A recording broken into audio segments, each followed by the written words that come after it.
दुर्गा मां के शक्ति स्वरूप का आराधना पर्व है नवरात्रि। जगत जननी के प्रति कृतज्ञता व्यक्त करता भक्त समूह देवी के तेजोमय स्वरूप से एकाकार हो जाता है। पूजा अर्चना, भजन कीर्तन, व्रत और रात्रि जागरण मानो समस्त सृष्टि उत्सव में होकर मां के चरणों में नतमस्तक होने को आतुर हो उठती है। अखिल ब्रह्मांड की महाशक्ति, ऐश्वर्य व ज्ञान की अधिष्ठात्री मां जगदम्बे के 9 रूपों की उपासना का अवसर श्रद्धालु धन्य हो जाते हैं। नमस्कार, मैं हूं मोहित कमल श्रीमाली और आप सभी का हार्दिक स्वागत करता हूं चैनल पर, और उसी के साथ आप सभी को हिंदू नववर्ष की हार्दिक शुभकामनाएं भी देना चाहता हूं। मैं और मेरी पूरी टीम आपको आज नववर्ष की हार्दिक शुभकामनाएं देती है। आज इस एपिसोड में हम बात करने वाले हैं नवरात्रि के 9 दिनों में 9 ऐसे उपाय जिन्हें करके आप अपना मनचाहा वरदान प्राप्त कर सकते हैं। आखिर मां की भक्ति में लीन हुआ बच्चा मां से कैसे अपना मनचाहा वरदान नहीं प्राप्त करता, यह भी तो एक विडंबना है जिसे शांत करना बहुत ही ज्यादा आवश्यक है। तो बिना देरी किए आइए जानते हैं ऐसे 9 उपाय जिन्हें मैंने और मेरे जैसे कई लोगों ने करके सच में जीवन बदल देने वाली शक्ति को महसूस किया है। तो सबसे पहला उपाय जो है वो प्रथम दिन करना है। नवरात्रि के प्रथम दिन से 9 दिन तक लगातार हनुमान जी के मंदिर में जाकर उन्हें पान का बीड़ा चढ़ाना है। यह बीड़ा आपको स्वयं बनाना है। 9 दिन किए गए ये कार्य आप जिस भी मंशा के साथ करेंगे वो जरूर पूरी होगी। पर याद रखिएगा, ये जो मंशा है, जो मनोकामना है, ये किसी के लिए अच्छा करने की हो। किसी का बुरा करने की जब मनोकामना के साथ में आप इस चीज को करेंगे तो उसका फल नहीं मिल सकता। इस बात को ध्यान रखिएगा। हमेशा जब भी कोई मनोकामना करते हैं, कोई कामना करते हैं, कब कोई भगवान से कुछ भी मांगते हैं, तो हमेशा ध्यान रखिए, हमेशा मांगा क्या जाता है? खुद की भलाई, खुद के परिवार की भलाई, खुद के आसपास में जो लोग हैं उनकी भलाई की बात की जाती है। किसी के नाश की बात कभी नहीं करते। तो यहां पे जो मंशा है वो पॉजिटिव हो, इस बात की पूरा ख्याल रखिएगा। अब दूसरा प्रयोग जो है वो ये है कि आपको अगर कभी भी लगा है या लगता है कि आप पर किसी ने कोई टोटका किया है या आप किसी रोग से बहुत ही ज्यादा परेशान हैं, तो आपको देवी का 9 दिन अखंड ज्योत जरूर जलाना चाहिए। और यह बहुत ही सावधानी पूर्वक करने की आवश्यकता है। यह अखंड ज्योति इन 9 दिनों में ना ही बुझनी चाहिए, और इस बात का विशेष ख्याल रखें। और यदि ऐसा ना कर सकें तो 9 दिन सुबह शाम देवी के समक्ष घी का दिया जलाएं और उस दीपक में 4 लौंग डाल दें। अब तीसरा उपाय जो है वो है शीघ्र विवाह के लिए। तो जो लोग युवक हैं, युवतियां हैं जिनके विवाह में बाधा आ रही है, वे नवरात्रि के पहले दिन या सप्तमी से नवमी तक के दिन अपने पूजा स्थान पर शिव और पार्वती का चित्र स्थापित कर दें। दुर्गा सप्तशती के 11 या तो फिर 21 पाठ करें और देवी को मीठा पान, सिंदूर अर्पित करें। इससे विवाह की बाधा जो है वो दूर हो जाएगी और बहुत ही जल्द आपको खुशखबरी भी सुनने को मिल सकती है कि कोई योग्य जीवन साथी आपको मिलने वाला है। चौथा उपाय जो है अब वो आपको बताता हूं। देवी से यदि किसी मनोकामना को पूरा कराना चाहते हैं तो नवरात्रि में किसी एक दिन देवी मंदिर में लाल पताका जरूर चढ़ाएं। पांचवा उपाय जो है वो है धन प्राप्ति के लिए। नवरात्रि में पूरे 9 दिनों तक रोज एक समय पर देवी को ताजे पान के पत्ते पर सुपारी और सिक्के रखकर समर्पित करने हैं। तो इससे जो आपको धन में आती हुई समस्याएं हैं, धन प्राप्ति में जो समस्याएं हैं, वो हटती नजर आएंगी। छठा उपाय जो है, 6th उपाय जो है वो है नौकरी प्राप्ति के लिए। तो यदि आपके पास अब तक कोई अच्छी नौकरी नहीं है तो नवरात्रि में अष्टमी के दिन लाल रंग के साफ कंबल के आसन पर बैठकर देवी की उपासना करनी है।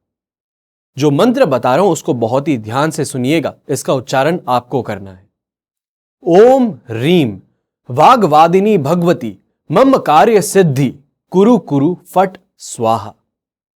फिर से बता रहा हूं, आपको नीचे भी आपको दिखेगा। इस मंत्र का जाप करना है। ओम ह्रीम वाग्वादिनी भगवती मम कार्य सिद्धि कुरु कुरु फट स्वाहा। इस मंत्र का आपको जाप अष्टमी से प्रारंभ करके लगातार 21 दिनों तक करना है। अब आप सोचेंगे कि कितना जाप करना है, तो हमेशा याद रखिएगा, जब भी जाप किया जाता है तो सबसे पहले संज्ञा आती है 108, यानी कि एक पूरी माला। अगर आप एक माला कर सकते हैं तो बहुत ही बेहतर है। अगर एक माला से ज्यादा कर सकते हैं तो 2 कीजिए, 11 कीजिए, 10 कीजिए, जितनी आपके अंदर क्षमता है आप उतना कर सकते हैं। अब लौंग और कपूर से देवी की आरती करनी है। इसके बाद में जब जाप कर लेते हैं उसके बाद में देवी की आरती करेंगे और जल्द किसी अच्छी जगह से आपको नौकरी का प्रस्ताव आ सकता है। इसके लिए अपने कान जरूर खुले रखिएगा, आपको नौकरी का प्रस्ताव ये उपाय करने के बाद में जरूर मिलेगा। 7वां उपाय जो है वो आर्थिक संकट के लिए है, कर्ज से मुक्ति के लिए है। कर्ज के बोझ से दबे जो लोग हैं वो नवरात्रि में मखाने के साथ सिक्के मिलाकर देवी को अर्पित कर दें, फिर उसे गरीबों को बांट दें। ऐसा आपको 9 के 9 दिन करना है। ऐसा करने से जो भी कर्ज में आपको आ रही बाधाएं हैं, आप मान लीजिए कि कर्ज अपने आप हट नहीं सकता, पर आपको केपेबल जरूर बना सकती है मां कि आप उस कर्ज को पूरी तरीके से पे करके अपने आप को कर्ज मुक्त कर सके। यहां पे हम कोई जादू की आशंका नहीं बता रहे हैं, हम ये नहीं बोल रहे हैं कि जादू हो जाएगा और कर्ज अपने आप हट जाएगा, पर आपको सक्षम जरूर बना देगा कि आप अपना कर्जा अपने आप हटा पाएंगे। आपके आ रहे जो सामने दरवाजे थे आज तक बंद थे, वो जरूर खुल जाएंगे। अब बात करते हैं 8वें उपाय की।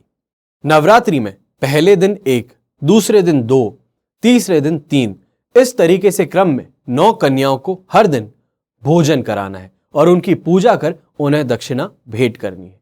यह उपाय आपके घर परिवार पर आने वाले हर संकट को हर लेगा और आपके घर में सुख शांति का वास होगा। अब बात करते हैं 9वें और अंतिम उपाय की। यह भी आपको सबसे पहले दिन करना है। तो नवरात्रि में घर में सोने या चांदी का कोई भी शुभ सामग्री आपको लानी है। फॉर एग्जाम्पल स्वास्तिक हो सकता है, ओम का चिन्ह हो सकता है, श्री सिंबल हो सकता है, हाथी, कलश, दीपक, गरुड़ घंटी, पात्र, कमल का जो फूल होता है वो, श्रीयंत्र, आचमनी, मुकुट, त्रिशूल, ऐसी कोई भी पूजन सामग्री जो है, जो पूजा में इस्तेमाल होती है, वो सोने या चांदी की बनी हुई लेकर के आनी है। उसको खरीद लीजिएगा, इसे देवी के चरणों में समर्पित कर देना है और नवरात्रि के अंतिम दिन यानी कि 9वीं पर इस सामग्री को गुलाबी कपड़े में बांधकर अपनी तिजोरी में रख देना है। अगर आप अपनी ऑफिस की तिजोरी है तो वहां पे रखिए, अगर घर में तिजोरी है तो वहां पे रखिए। यह उपाय आपके घर में धन वर्षा करा सकता है। अब धन वर्षा का मतलब यह नहीं है कि छत फट जाएगी और धन गिरना शुरू हो जाएगा, पर इसका मतलब यह जरूर है कि आपको उतना सक्षम बना देगा कि आप अपने आप इतना कमा पाएंगे कि आपको कभी भी किसी भी सिनेरियो में धन की कमी नहीं दिखेगी। आशा करता हूं आप पूरी आस्था से, मन में अच्छे दृढ़ निश्चय के साथ यह उपाय करेंगे और जैसे मैंने और मेरे जैसे कई लोगों ने इससे लाभ पाया है, मां का आशीर्वाद पाया है, आप भी पाएंगे। मन में उम्मीद की लौ को बुझने नहीं देना है। मां है, अपने बच्चों की समस्याएं समझती है, समय दर समय परीक्षा लेती है। इस परीक्षा में मन मत छोटा कीजिएगा, क्योंकि एक मां ही तो है जो सारे दुख हर लेती है, लाख गलतियों को माफ कर देती है, खुद की जान दांव पे रख के जन्म देती है। एक मां ही तो है जो सब जानती है। हमेशा की तरह आप और आपके परिवार सुखी रहे, संपन्न रहे, बड़ों का आशीर्वाद प्राप्त करता रहे।